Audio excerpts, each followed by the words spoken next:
मनोहर हिंदी कहानियां पर आप सभी का हार्दिक स्वागत है। आज की कहानी। वो औरत कौन थी? कार में धीरज के साथ कहाँ जा रही थी? धीरज के साथ उसका क्या रिश्ता था? धीरज के पास से तो उसका मोबाइल और पर्स मिल गया था, लेकिन उस औरत का कोई पहचान पत्र या मोबाइल घटनास्थल से बरामद नहीं हुआ। इस वजह से यह सब एक रहस्य बन गया था। धीरज के मित्र, ऑफिस वाले, रिश्तेदार और पड़ोसी सब जानना चाहते थे कि आखिर वो औरत थी कौन और उसका धीरज से क्या रिश्ता था। सबको धीरज की मौत का गम कम, उस राज को जानने की उत्सुकता ज्यादा थी। जिंदगी में कभी कभी ऐसा घटित हो जाता है कि इंसान समझ ही नहीं पाता कि यह क्या हो गया। ऐसी ही एक घटना नहीं बल्कि दुर्घटना घटी शोभा के साथ। उसका पति धीरज एक औरत के साथ सड़क दुर्घटना में मारा गया था।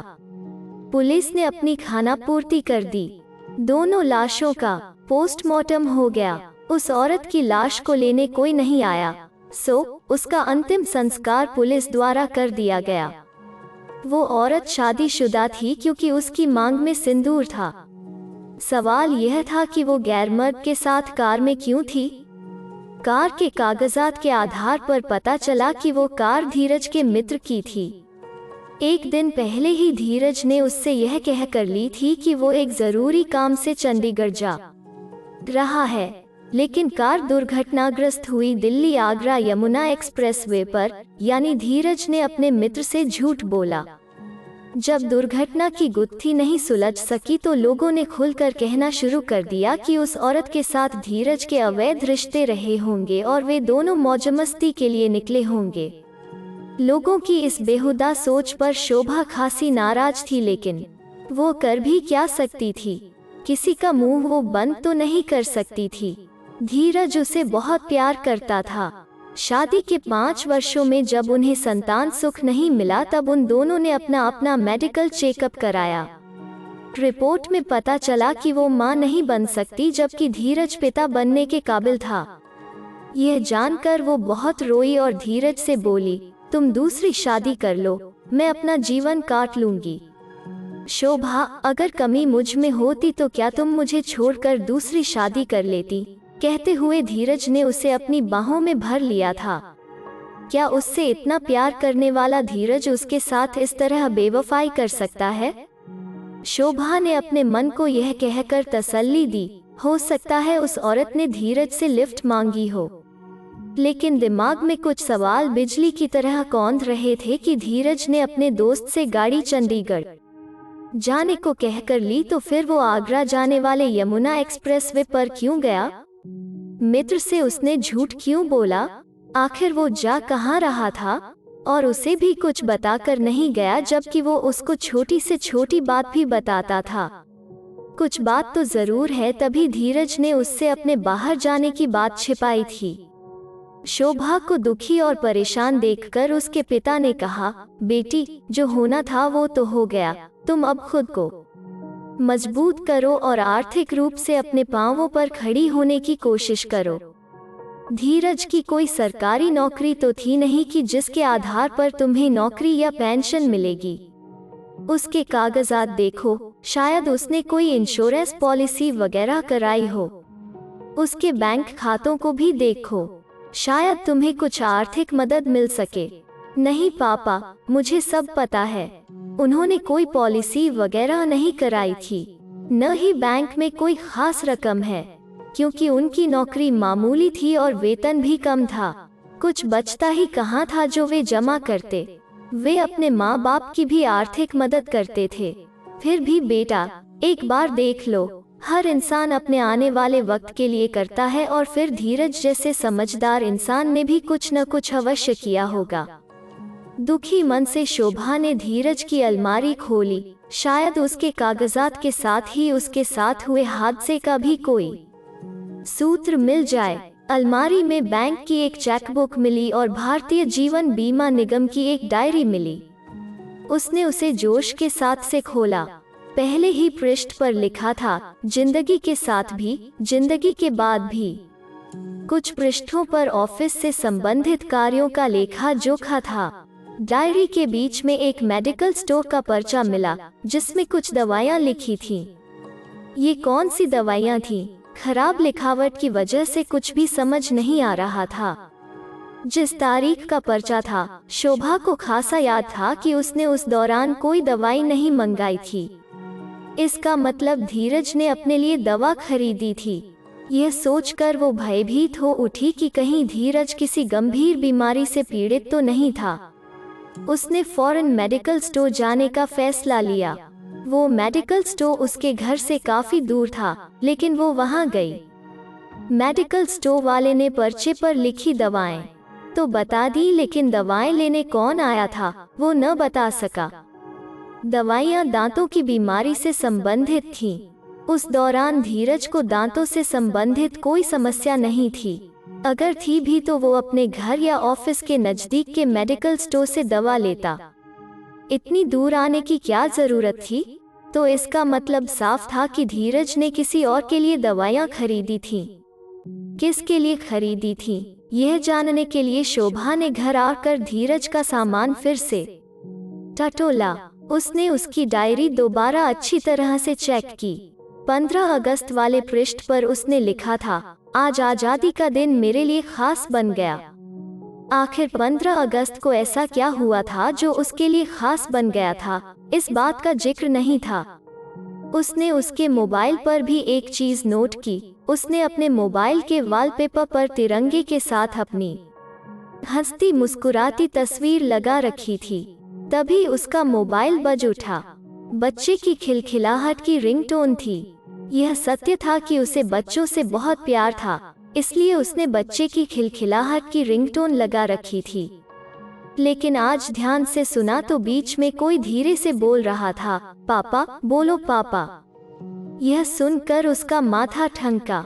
हो न हो, 15 अगस्त और बच्चे की खिलखिलाहट में कुछ न कुछ राज जरूर छिपा है। वॉलपेपर को उसने गौर से देखा। धीरज के पीछे एक अस्पताल था। अस्पताल का नाम साफ नजर आ रहा था।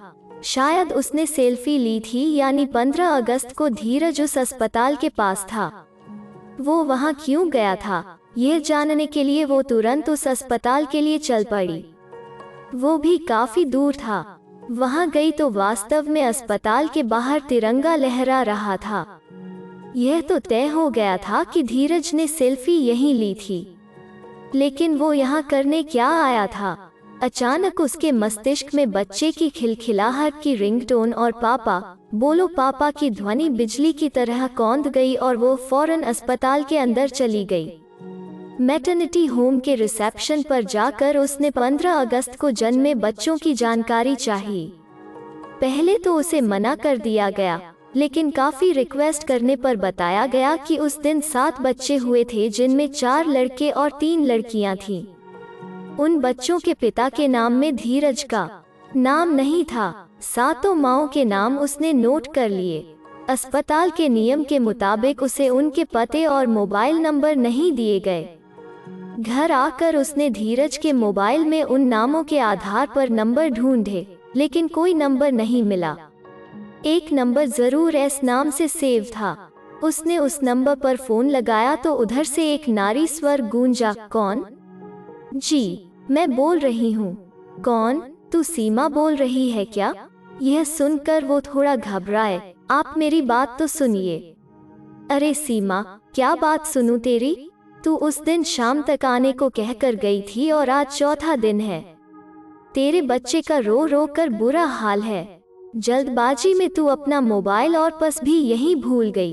तेरे फोन भी आ रहे हैं। समझ नहीं आ रहा कि क्या कहूँ कि तू है कहाँ? जी, वो बात यह है कि तू इतना घबरा कर क्यों बोल रही है? कोई परेशानी है तो मुझे बता। क्या पति से झगड़ा हो गया है?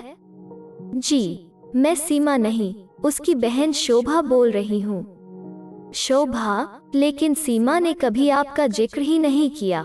आप बोल कहाँ से रही हैं? उसने हैरानी से पूछा। मैं आपको फोन पर कुछ नहीं बता पाऊंगी। आपसे मिलकर सब कुछ विस्तार से बता दूंगी। शीघ्र ही मैं आपसे मिलना चाहती हूँ। प्लीज आप अपना पता बता दीजिए, निवेदन करते हुए उसने कहा। ठीक है, मैं अभी आपको अपना पता SMS करती हूँ। चंद मिनटों में ही उसका पता मोबाइल स्क्रीन पर आ गया और शोभा शीघ्र ही वहां के लिए रवाना हो गई। जैसे ही शोभा ने दरवाजे की घंटी बजाई, एक अधेड़ उम्र की महिला ने दरवाजा खोला। आप शोभा जी हैं न? कहते हुए वे उसे बहुत सम्मान के साथ अंदर ले गईं। पानी का गिलास पकड़ाते हुए बोली, सीमा ने कभी आपका जिक्र तक नहीं किया था। वो मेरे यहाँ किराए पर अपने पति के साथ रहती थी। अभी 15 अगस्त को उसके बेटा भी हुआ है। उसकी ससुराल और मायके से कोई नहीं आया था। सारा काम मैंने और उसके पति ने ही संभाला था। वो मुझे माँ समान मानती है। अभी 4 दिनों पहले ही सुबह 6 बजे अपने बेटे को मेरे पास छोड़कर जाते हुए बोली थी, आंटी एक बहुत जरूरी काम से हम दोनों जा रहे हैं, शाम तक वापस आ जाएंगे, प्लीज तब तक आप आर्यन को संभाल लेना। अपने पर्स से धीरज का फोटो निकालकर उन्हें दिखाते हुए शोभा बोली, आंटी क्या यही सीमा के पति हैं? हाँ, यही इसके पति हैं, लेकिन आप क्यों पूछ रही हैं? आपको तो सब कुछ पता होना चाहिए, क्योंकि आप तो सीमा की बहन हैं। उन्होंने शंका जाहिर की। आंटी, बात दरअसल यह है कि सीमा ने परिवार की मर्जी के खिलाफ प्रेम विवाह किया था, इसलिए हमारा उससे संपर्क नहीं था।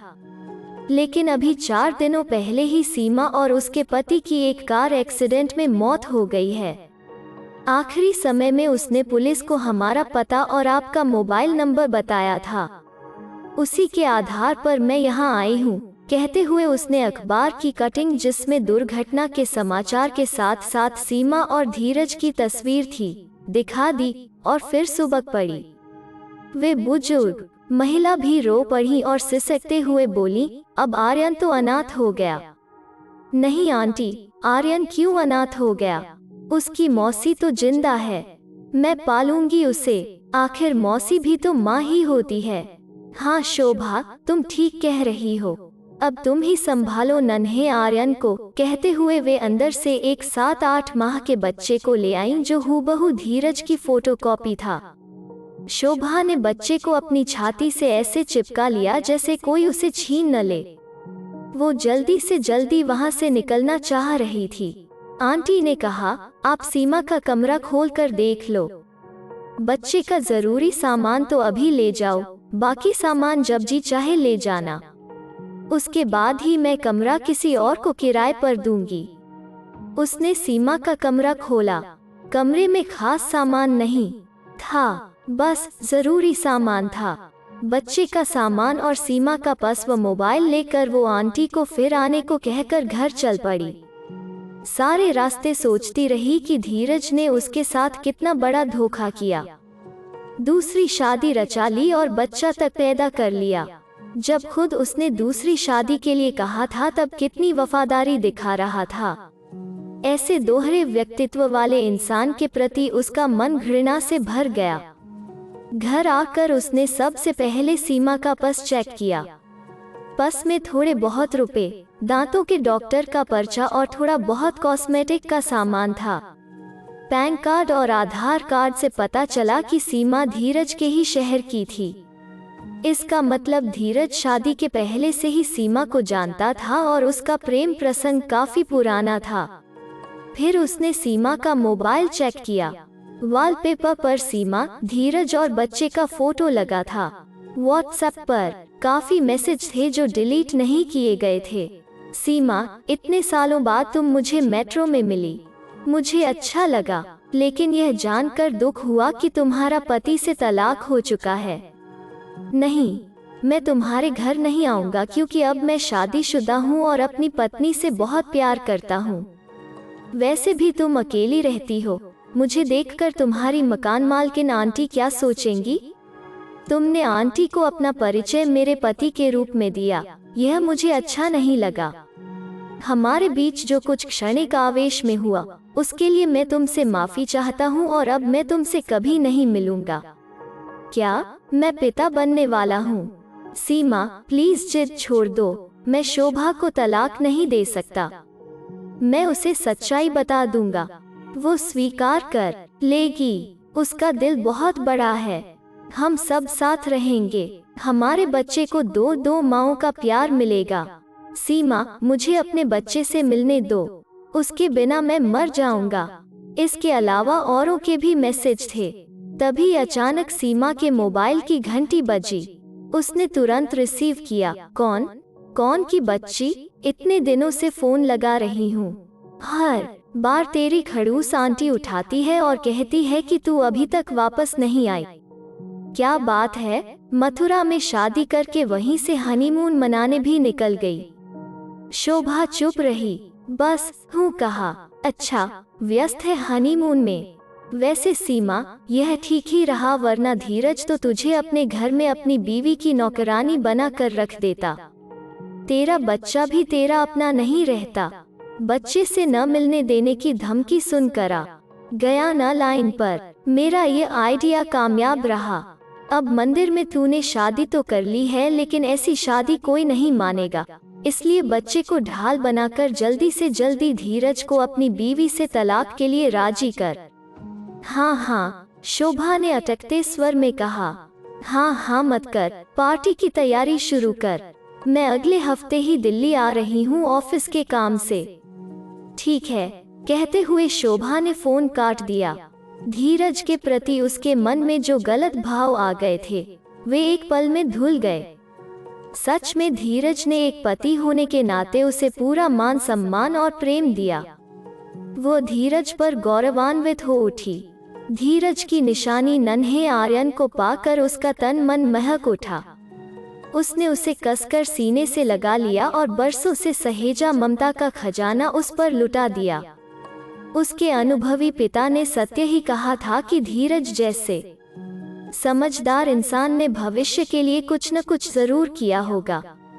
वास्तव में उसने अपनी जिंदगी की एक महत्वपूर्ण पॉलिसी करा ही दी थी, जो शोभा का सुरक्षित भविष्य बन गई थी। बीमा कंपनी की टैगलाइन जिंदगी के साथ भी जिंदगी के बाद भी को सार्थक कर दिया था धीरज ने। वो जिंदगी में शोभा के साथ था और जिंदगी के बाद भी उसके साथ है, नन्हे आर्यन के रूप में। अगर आपको यह वीडियो पसंद आया तो इसे लाइक कीजिए, शेयर कीजिए और इस चैनल को सब्सक्राइब कीजिए। धन्यवाद।